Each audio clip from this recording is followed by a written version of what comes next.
Hello દોસ્તો, અમે ઘણા સમય પહેલા પક્ષીઓ માટે પાણીનું કુંડું મૂક્યું હતું. તે ચાલો આપણે આજે તેને સરસ મજાનું સાફ કરીએ. એ તમે જોઈ શકો છો કે કેટલું ખરાબ થઈ ગયું છે. પહેલા આપણે તેને સાબુથી ઘસી નાખ્યું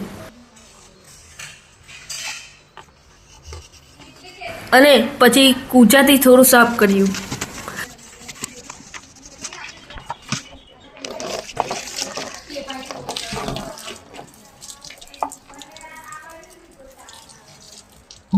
આપણે તેને સાબુથી ઘસી નાખ્યું.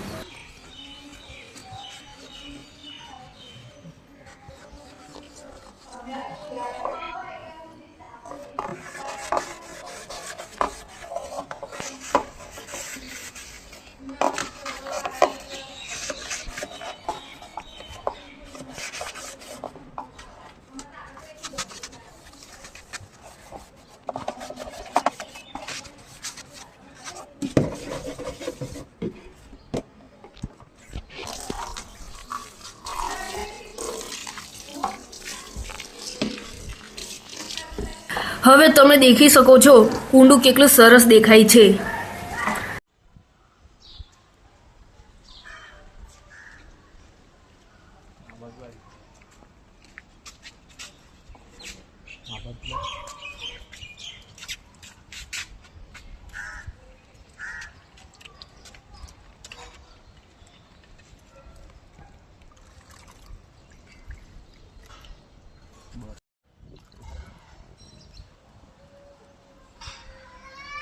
હવે એને ફરીથી પાણીથી ભરી દઈશું અને પક્ષીઓને ગરમીમાં થોડી મદદ કરશું.